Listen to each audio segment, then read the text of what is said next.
Good afternoon, everyone. Welcome to our MLS 401 class. My name is Robert Rodriguez. I'm one of your Miami trainers. Today, we're going to be covering the fourth of 5 MLS sessions that we have here for you. As a reminder, we do record all of our sessions and they can be found inside of our YouTube channel. Join us inside youtube.com/Miami trainers. Inside this channel, you'll find all of our classes, both in English and in Spanish. And it's pretty much on demand. You can watch at your own pace, at your own time. So please visit, subscribe to our YouTube channel, Miami Trainers. We, of course, are going to be logging into Matrix. So we're going to click on the Miami Gateway. We're going to click on Core Logic Matrix, and we're going to get started by logging into our MLS.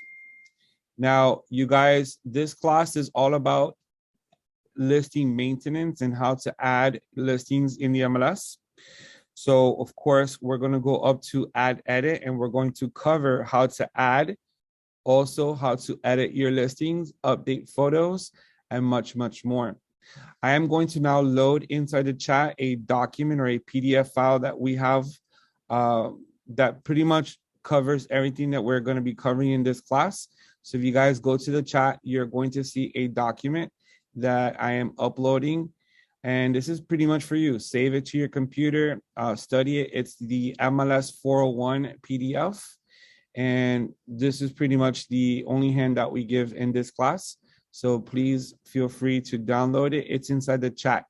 Those of you on a computer, just click on it and you download it. If you're on your mobile device watching the Zoom from the mobile phone, you can also download it to your mobile phone. If you look inside the chat, I'm also placing a few links, including our email address, which is trainers@miamire.com, and also our YouTube channel and our social media links as well. All right, so that's all inside of the chat. Let's continue now. We're inside Matrix. We're going to go first and foremost, learn where we get the listing input forms. Now, as a realtor preparing to enter a listing in the MLS, once you go to your listing appointment, you must fill out a listing input form. Now, that can be found inside of Form Simplicity, but that also can be found inside of Matrix.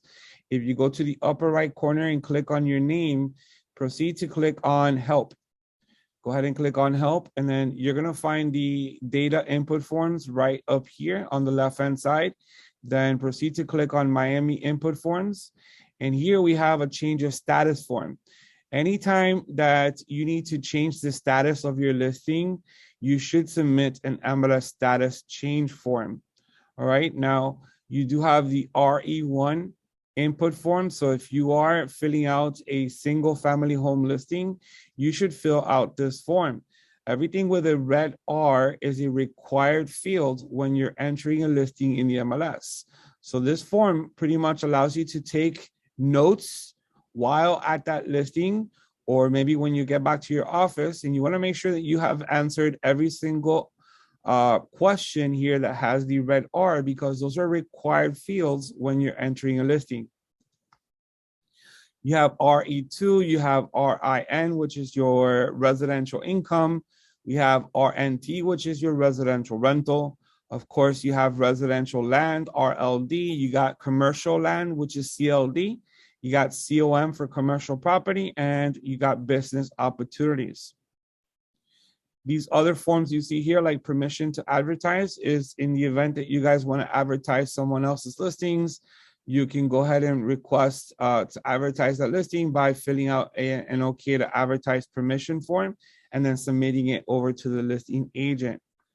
As a reminder, listings on the MLS belong to the listing agent and the brokerage. However, if you want to promote a listing inside of the MLS, then you're going to need to get a permission form filled out or some type of written permission from the listing agent that they do indeed allow you to advertise their property. Now, there is another item inside the listing that will tell you if they allow you to advertise the listing or not, and that's called okay to advertise. We will cover that in today's class, so just sit tight, and we'll find it once we're inside of the listing entry. All right. So all of this is the data input forms. You'll find it inside of Matrix. And then by clicking on settings, not settings, sorry, your name, and then clicking on help. All right, so let's go ahead and move on by clicking on my matrix. We're back in our home page. So next step is that we're going to learn how to enter listings in the MLS. So for that, we're going to click on Add Edits, and we're going to select Add New Listing on the left-hand side. Okay, so we're going to select Add New Listing first, and let's learn how to enter a listing in the MLS. You're going to select the property type. So in this case, we're going to practice with a single family home, and then determine what county that home is in, and then go to the right-hand side and put in the address of the property.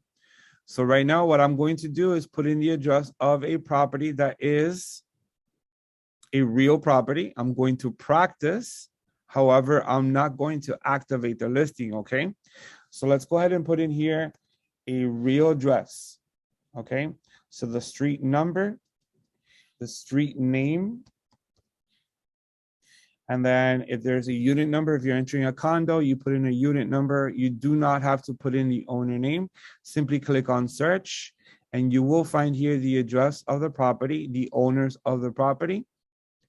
If that's the address you're trying to enter a listing for, then proceed to click on fill, and that's going to auto-populate all the information inside the listing. So first, you're going to take a look here. This is an active listing or a coming soon listing. Folks, coming soon listings are listings that will be available in the MLS within the next 14 days. So it almost like allows you to enter a listing in the MLS as a coming soon status, where people can take notice that you do have a listing coming in the next 14 days. However, it's not active. So it's almost like a preview of a listing. So you can enter a preview. Now, once you enter a listing as coming soon, after the 14 days is expired, the listing will automatically go live. All right, so you don't really need to do anything. It will go live right away. Or you can always set here a go live date. So if it's before 14 days, let's say you wanted to do it coming soon and the listing to go live in 7 days, then you can set the calendar here to go live on that particular date. Next, we want to go ahead and click on location information and move to the first section of our listing entry. As you'll notice, all of your information was populated. So the house that we entered is in Coral Gables, right? And then you have the address, which is 1020 Obispo Avenue. Every single yellow field in your data entry is required. So of course, we're going to go over each field in today's class. All right, so let's go ahead and proceed with the first field that we see empty, which is area. All right, you guys need to learn how to identify an area inside of the folio number. So taking a look at the folio number, you have a 03, you have 41, you have 07, you have 14, and then you have 0311. The area in the folio is the second set of numbers. So that 41 right there is the area for this property. So you're going to go to the upper right corner where it says area, and you're going to select 41. In Broward County, it's a little different. In Broward County, you're going to have to open an area map, which is available inside of the Matrix Help. You're going to have to download an area map for Broward County, and you're going to have to see which area that property is in.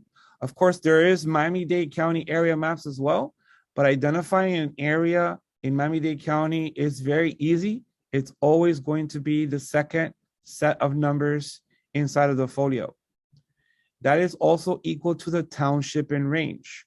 So as you take a look down here, we have municipal code. That's always going to be the first set of numbers in your folio. So in this case, municipal code is 03. The second number is your area / township range. That's why you see here 41. So that's equal to the area up here. The section is the third set of numbers. So in this case, it's 07. So as you can see here, 07, you must put a 7 over here. The subdivision is always the fourth set of numbers. And in this case, it's 014. And you're going to put in here subdivision 014. And then the last set of numbers is always going to equal to your parcel number. That is the actual property itself. So right here we have municipal code 3, township range 41, section 7, subdivision number 14, and then you have parcel number 0311. That's exactly the same as the folio number. Great question in the chat, and I actually have no response for you. Don't really know why the area is not populated in matrix. I think it may have to do with the fact that the area is not the township and range inside of Broward County. In Broward County, they go by geographic area rather than just the area code. So perhaps that has to do with that. I don't know why it's not populated, but I do know it's very simple to identify the area in your folio. If you just look at the township and range, that is your area. Okay. Moving on, you have over here elementary school, middle school, and high school. If you absolutely know which high school, which middle school, and which elementary school is assigned to that property, you can go ahead and open up the drop-down menu and you can put it in. Notice it's not yellow, so it's not really a required field. So you can pretty much skip right over that and then move on to other required fields. So we have pretty much filled out everything that we need to in this page. We're going to move on to the next page and click on general information. Here we're going to answer, is this property a short sale or not? We're going to say it's not a short sale. And then to the right, you're going to see REO, that's foreclosures. Is the property a foreclosure? In this case, we're going to say no, it's not a foreclosure. So let's say no. All right, moving on, general information. So we've already answered short sale and REO. List price, of course, very important on the right-hand side. Go ahead and put in the amount that you're going to list the property at. So here I'm going to go ahead and put in $1.5 million. You do not have to put in commas or decimal points. It reads it just like this.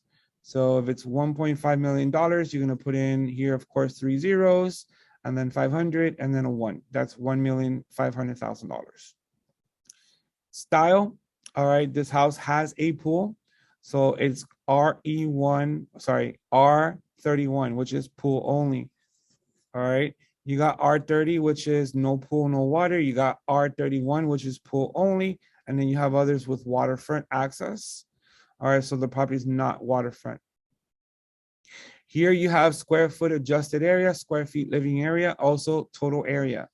Let me show you guys how to pull up a public record, a printout, so you guys can confirm that to be correct.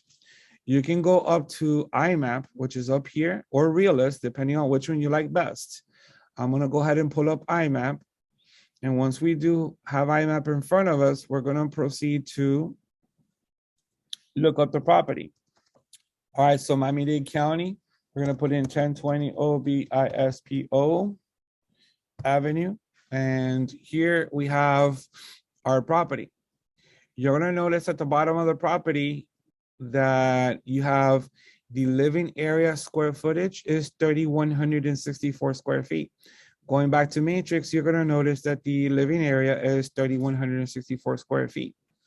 The adjusted area is 3,027 square feet. The adjusted area here is 3,027. And then the square feet total is 3,500 square feet. Taking a look at the total here, which is building area, 3,500. So the information is correct.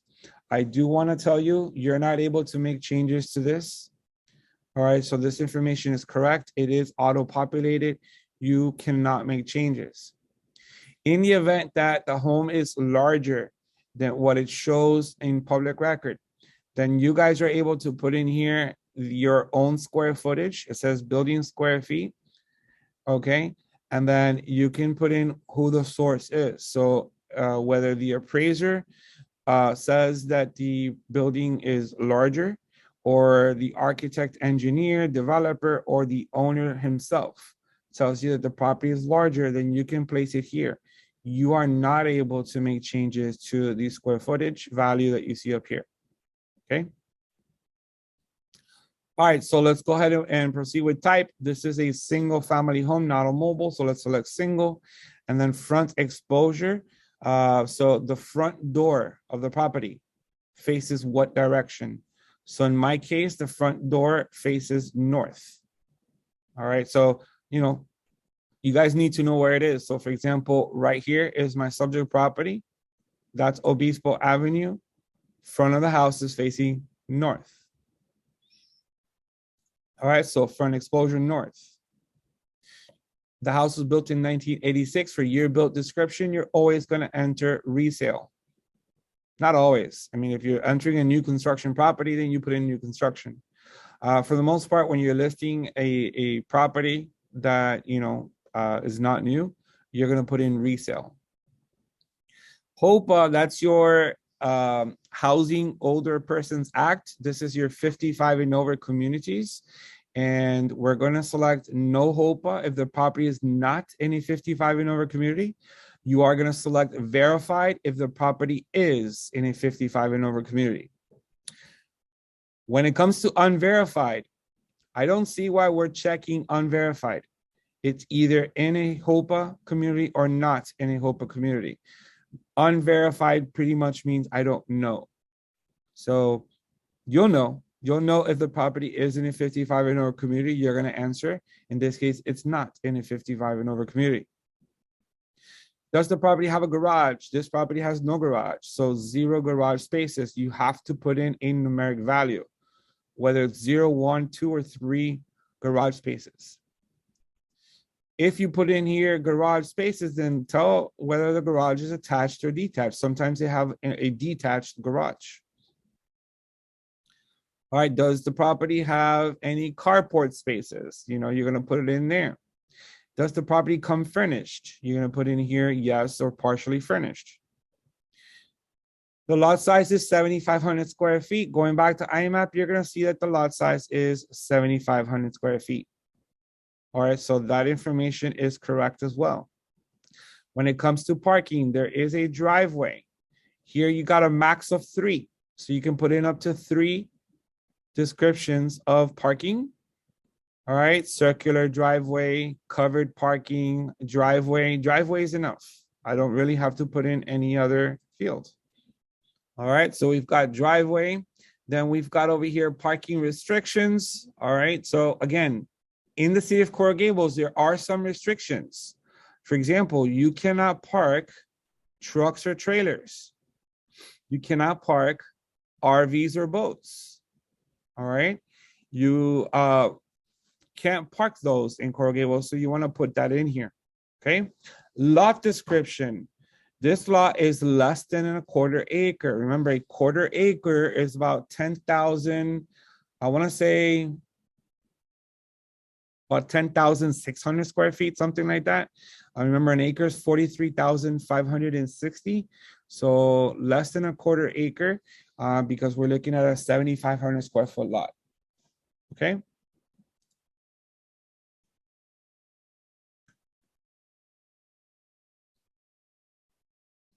All right, question from Josie in the chat. Where can you find any restrictions for parking? I happen to know about Coral Gables because I grew up there and I lived there, pretty much my whole childhood.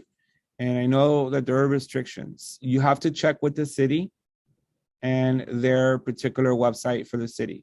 They will tell you the restrictions.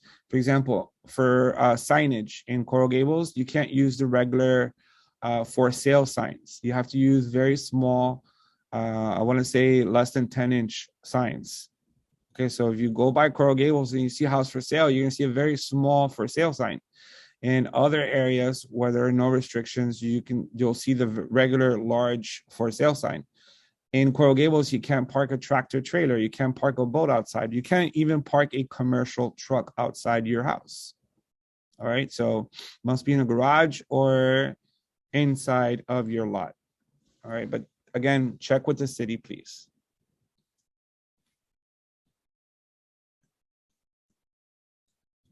Is the property waterfront? Obviously, answer yes or no. In this case, it's not waterfront property. Okay, so what kind of view you have? Obviously, we don't really have a view of anything. We're just right across the street from another house. So we're going to say garden view. It is something that you must answer, right? It's a required field. So garden view, you can say other view, you can say none. Okay, so I'm just going to put in garden view. Does the house have a pool? This house does have a pool, so yes for a pool. And then pool dimensions, I'm gonna go ahead and put in here your just regular 15 by 30. So 15x30, all right? If you don't know the pool dimensions, this is going to become a required field the moment you answer yes to the pool. So you must enter a pool dimension. Also, pool description is going to become a required field as well. So this is a below ground pool. Okay. Features, is the house attached or detached? This is a detached home. Construction, this is a CBS construction. You have concrete block with brick. You have other types of constructions. You're going to put it in there. Design description, this is a 2-story home. And then flooring, we got marble tile. You can put in ceramic flooring. You can put in terrazzo flooring. You can put just tile floors. I'm going to go with marble floors.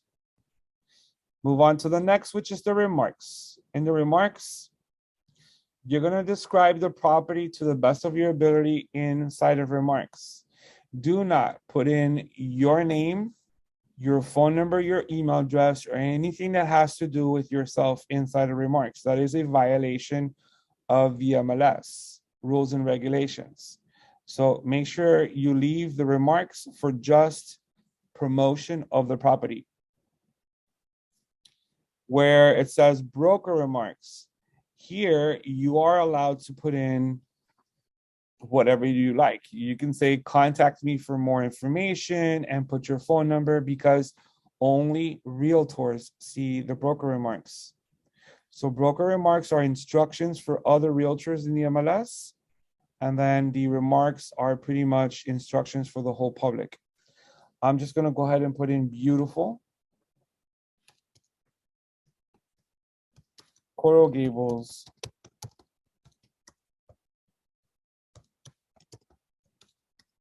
home. All right, obviously we're just practicing, so I'm not really going to enter anything. I'm going to go ahead and copy that, and I'm going to place this in the broker remarks because that's also going to be a required field. And then the internet remarks, that's also a required field. Folks, you have the ability to enter as much remarks as possible. However, when you look at the internet remarks, it's only really allowing you 150 characters. So you must be very abbreviated in the internet remarks. That is the remarks that comes out in the internet in places like realtor.com and Zillow and other people's website. So be very short and to the point when it comes to internet remarks. Now, supplemental remarks. If you take a look, the remarks actually allows you about 800 characters or so. When you look here, you have supplemental remarks, and these supplemental remarks actually allows you to be more descriptive. You can put in up to 10,000 characters. So if you really wanted to write a whole story about the property, you've got supplemental remarks. Obviously, you also see Spanish remarks. It is not required, but if you want to translate the remarks in Spanish, you can always do that right here where it says Spanish remarks. The system is not going to translate it for you. You're going to have to write it in Spanish yourself. Okay, moving on to the next is rooms. And in rooms, the requirement is the bedrooms and bathrooms is already answered. Bedroom, we're going to say master bedroom upstairs. If the master bedroom is downstairs, ground level, go ahead and answer that. You can answer up to 4 different bedroom descriptions. You can put in over here master bathroom description, 2 master bathrooms. You can put in here any that kind of description. I'm going to put in here a separate tub and shower. We're going to put in dual sinks. You can put in up to 5. The additional rooms, you say we have a den, an office and library, a family room. We're going to say we have here a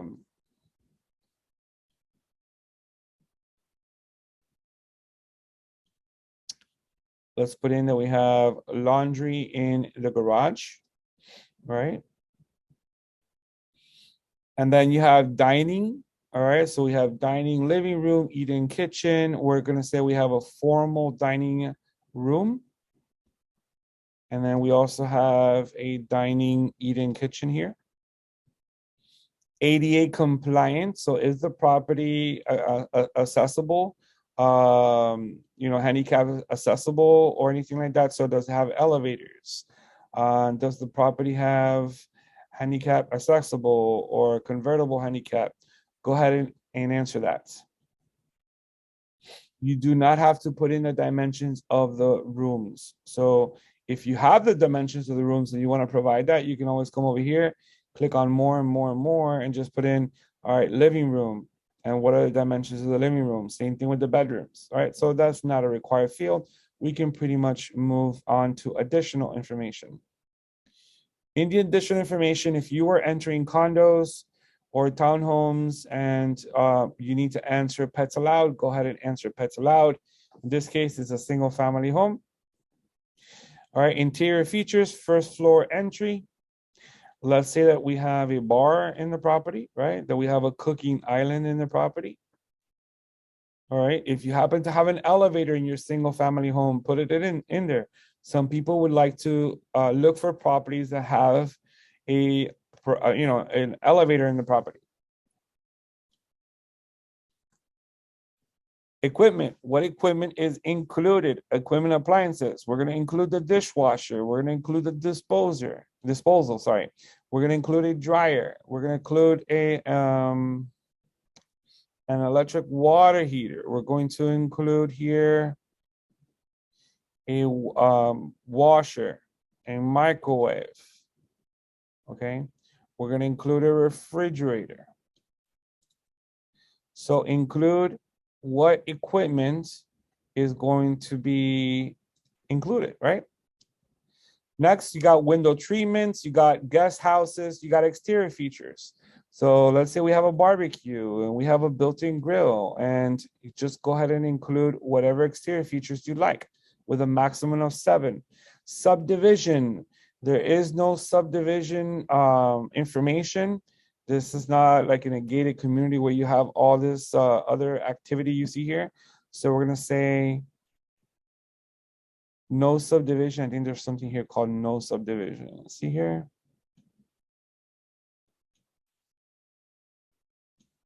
There you go. No subdivision park info. All right, we're going to go ahead and answer that. Heating description, this is going to be central heat. Cooling, it's central cooling. All right. Water description is municipal water, or if it's well water, you want to select well. Sewer description is municipal sewer. Roof, this is going to be a barrel roof, or is it shingle roof, or is it, fiberglass or flat tile roof? Go ahead and put it in there. Restrictions, again, there should not be any restrictions to the property. All right, so let's go ahead and say no restrictions. Now, if you're entering, let's say, a condo and they do not allow leasing in the condo, then you must answer in restrictions, no leasing. Or if they do allow leasing in the condo, you may want to enter okay to lease. There's lots of folks looking to purchase a condo for rental purposes. So you want to answer that in restrictions. For a single family home, there shouldn't be any restrictions, right? You're the owner. You do whatever you like with the property. Equestrian features, storm protection, and energy, green energy efficient. All right. Move on to the next page, which is financial and office information. Terms considered. Of course, we consider all cash. We consider conventional. This is a $1.5 million property, so we are not going to answer FHA. All right. If you are listing a property, say below $500,000, then yes, you can put in FHA. Conventional, all cash. If it's only cash, then it would be cash only.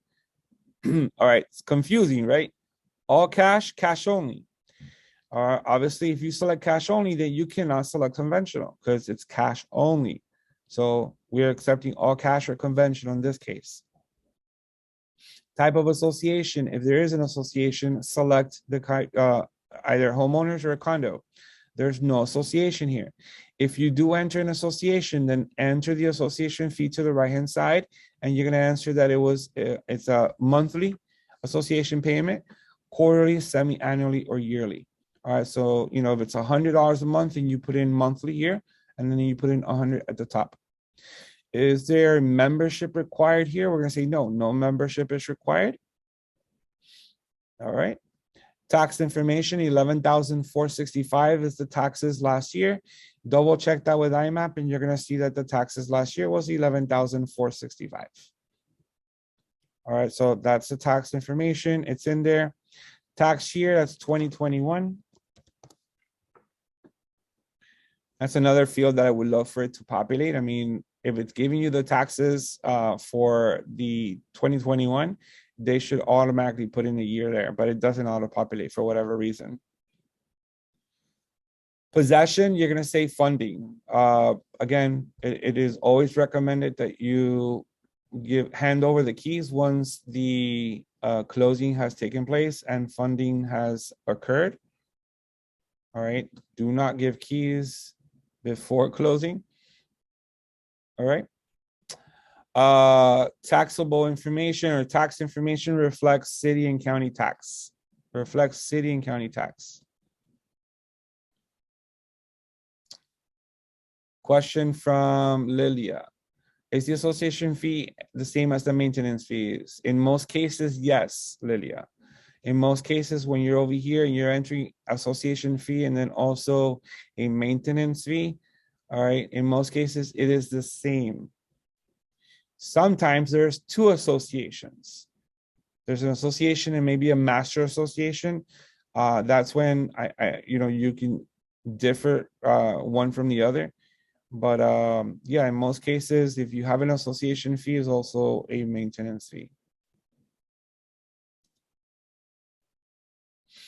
Very important to answer this here. Is the owner an agent? That means, are you listing your own property? If you are listing your own property, then you want to put in yes. Otherwise, you're always going to answer no, right? So for the listing agent, this is you right here. That's your license number. This is your contact information. If you do have a co-listing agent, if someone else is assisting you in this listing, you want to come here and put their license number and add them to the listing. We're almost finished, guys. So right here we have internet yes, internet no. This basically means, do you allow your property to be marketed on the internet? Yes or no? If you hit yes, then your listing will appear in places like realtor.com and Zillow and Trulia and other websites. If you say no, your listing will only remain inside of Matrix and it won't be promoted on other websites. So obviously it's recommended that you say yes, and that's why it is a default already as yes. Do you want to add an automation or automated valuation on the property? In most cases, it's no. You don't want to have the property with an AVM. All right, so an AVM is an automated valuation model. And let's say, for example, the automation comes in at $900,000 and you're still trying to list it at $1.5 million. All right, so you don't really want to have an AVM on your property. So let's say no. Blogging, you should allow blogging because it pretty much goes hand in hand with internet. If you allow your property to appear on the internet, then you should allow your property to also appear in blogs. address on the internet, depending on what your client, wants to do, you want to address or place the address on the internet or not. In most cases, the address does appear on the internet. Sometimes you're going to see properties that the address doesn't appear on the internet. It's really up to the client and their privacy standards, or do they want to remain private? Do they want their address to be out there on the internet or not? And that is actually a question inside of the listing agreement. So when you're reviewing the listing agreement, you'll see that question addressed on the internet. Will you accept multiple offers? In most cases, you're going to say yes, right? And then listing type, this is going to be an exclusive right to sell. All right, exclusive right to sell and rent. We're in Florida, and we are participating in an MLS, and you are signing exclusivity with a listing agreement.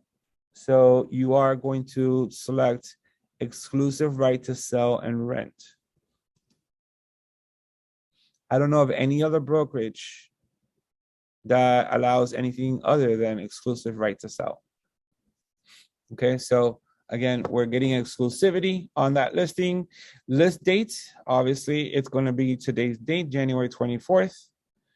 And then when does it expire? Typically 6 months, or if you get the listing agreement for a year, put in a year, or simply put in the date that the listing expires. So in my case, the listing is going to expire July 24th, right? So we're going to go 6 months. Do not put in the owner's name or owner's phone number. That information does not belong in the MLS. Compensation transaction broker. You guys will see this a lot in the MLS. You're going to see 3% or 2.5%. So to put in 3%, you put in 3%. And then again, compensation buyer's agent, 3%. And then here, you should actually leave it blank. I know it's yellow. And what you're going to see a lot of people do is put in 1%. Some people put in 3%. But compensation non-representative actually means, all right, if a licensed, if a seller wants, a buyer wants to purchase your property and does not have a licensed agent, but they use an attorney, that attorney is promised a commission based on you putting here compensation not representative. No, if a buyer comes to you and wants to buy the property, you should get all the commission, right? You as the listing agent should flip both sides. So don't promise a non-representative buyer commission, okay? So leave it blank.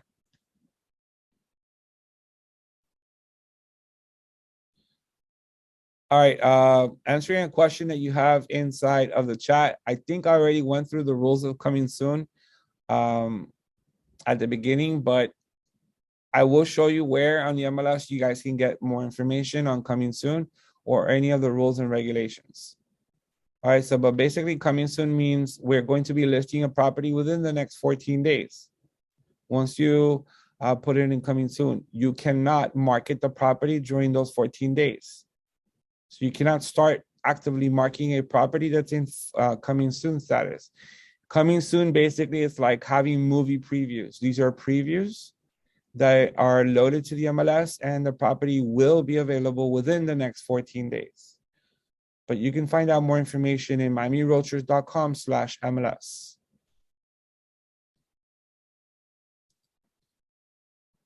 All right, so leaving this commission here, compensation non-rep, we're gonna leave it at blank. The variable dual rate is going to be no in most cases. When you sign a listing agreement and you get a 6% commission on the listing agreement, does your rate vary? So do you have an agreement with the seller that if you come up with a buyer yourself, will you charge less commission? In most cases, it's a no, right? In most cases, we're doing a flat fee, 5 or 6% commission to list a property. But if you did agree with the seller to change the commission, if you come up with a buyer, then you must say yes. Variable dual rate.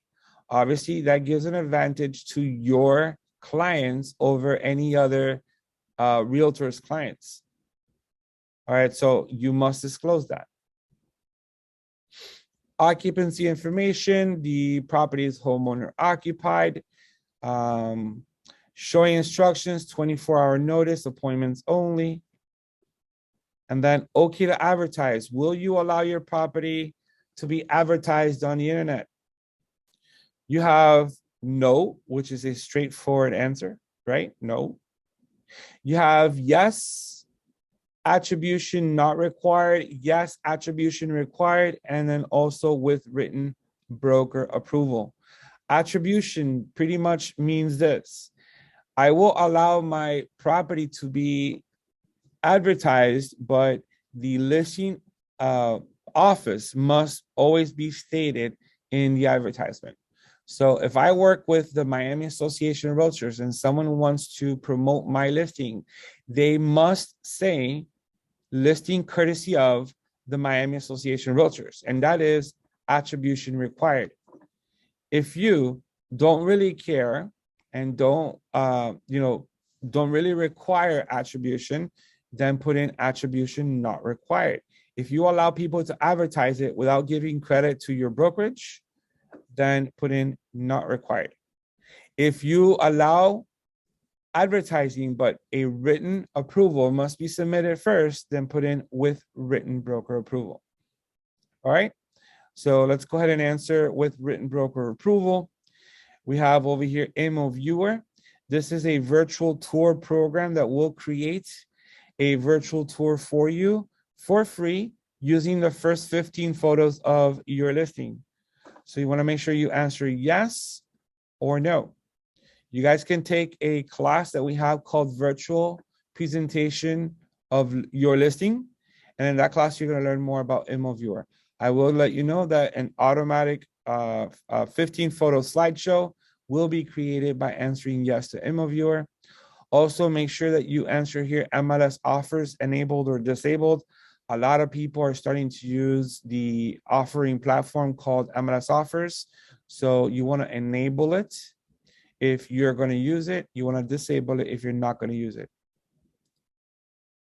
And then photo instructions. Are you going to upload photos? Of course you are. You're going to upload photos. So you're going to put in here realtor to upload 1 to 99 images.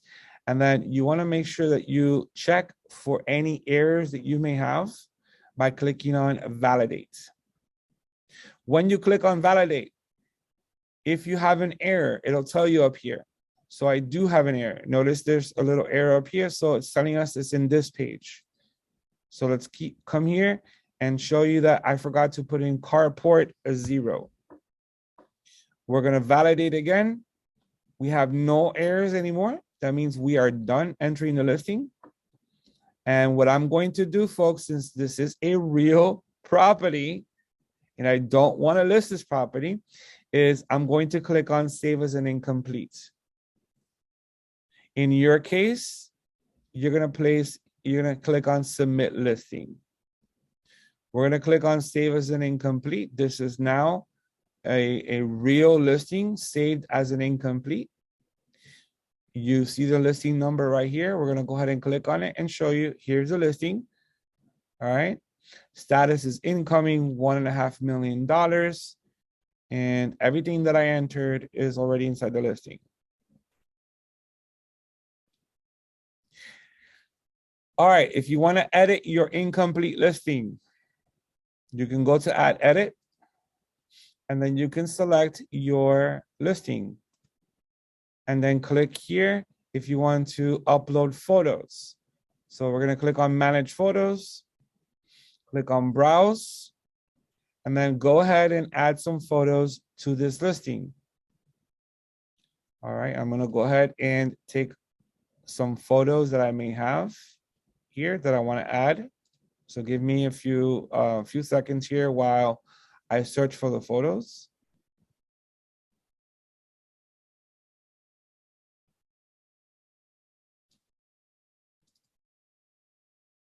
Now you can select one photo to add, or you can add all the photos at once. All right, so again, you can select multiple photos, or you can add all photos at once. Hit upload, and then watch the photos upload. I do recommend that you try and add high resolution photos. It does tell you here for maximum quality, upload photos of at least 1600 pixels by 1200 pixels in size. There's nothing worse than trying to zoom in on a very small photo in an MLS listing. So make sure you add large, high resolution photos.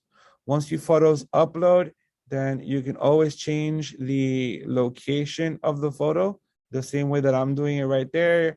You can put in a description on each photo. All right, so where it says enter description, you can put in exterior front.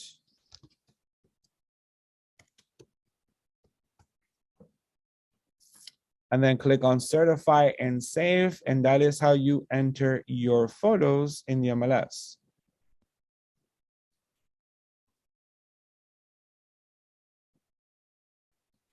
All right, great question, Evelyn, on the attribution required and broker approval. The next class that we take, which is MLS 501, is all about rules and regulations for the MLS, and which also include okay to advertise. So I've seen several questions in the chat about rules and regs, or also the okay to advertise. That's all part of the following class, or the last class, which is MLS 501. If you don't want to wait for the class to occur, you can always go to our YouTube channel, Miami Trainers, and we do have several MLS 501 classes already recorded and ready for you to watch. So you can learn more about the MLS rules and regulations, what to not do on the MLS, what you can do. And then, of course, the okay to advertise part is part of that class as well.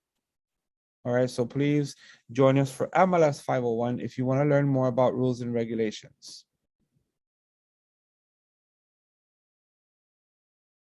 And then the next question, what if you're having the photographer upload the pictures in your listing? There's an option in the listing that says you're going to have a photographer upload the listing. All right, so you have to answer whether you're uploading the listings or a professional photographer is uploading the listings.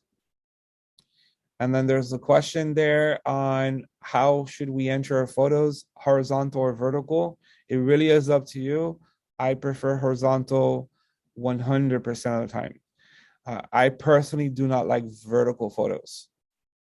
I understand sometimes you want to capture the entire height of the photo, and it works better vertical. In my opinion, you should always be uploading horizontal photos. It just looks much, much better. But again, that's a question that's pretty much for you to decide, right? I mean, it's your preference. All right, so you saw how you manage the photos. Also, if you want to put in attachments on your listing, you can click on manage attachments and you can actually upload attachments. What are attachments? Well, it could be maybe you have an appraisal. All right, you really don't want to put an appraisal on your listing, but anything, disclosures, anything that you want to add, seller's disclosure, anything that you want to add as an attachment, you can add to your listing. Okay. Once your listing is inside, well, I'll show you that now. Let's finish over here. You can configure your showing time right here. And if you are going to allow the property to be scheduled online for showing, you can click on configure showing time, and you can set this listing up for showing time or showing assist.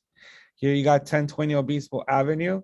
I am going to require an appointment. So you're going to require an appointment. You have courtesy call or go and show. That means no appointment necessary. Go and show the property or view instructions.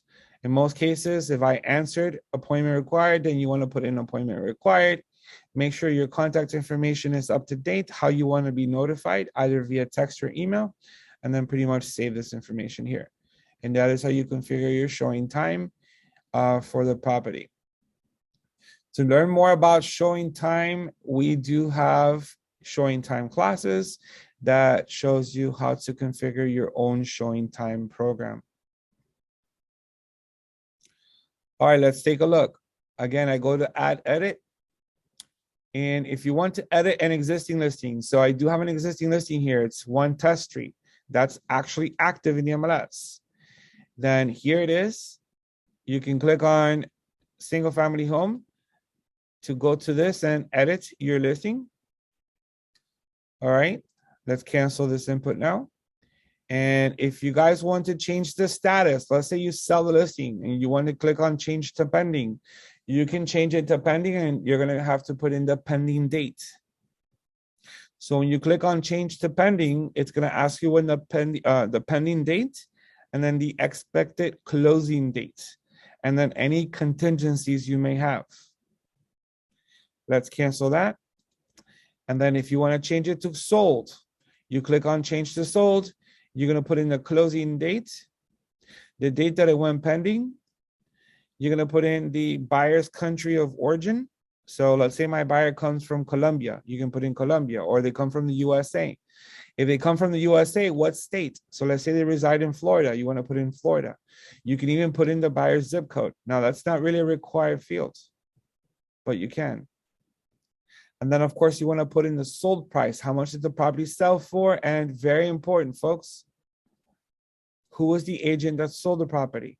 Put in their license number here. Give credit to the buyer's agents.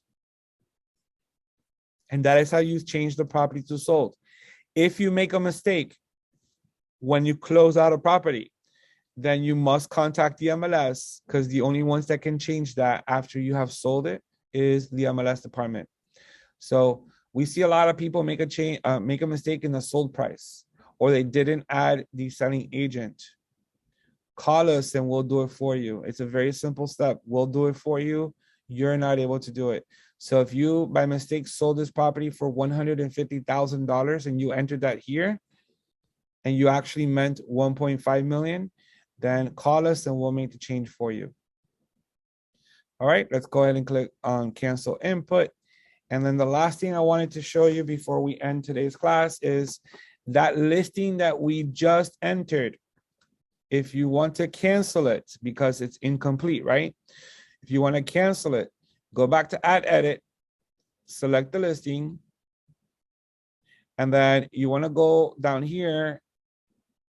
Well, I selected the wrong listing, sorry. Add edit, select the listing,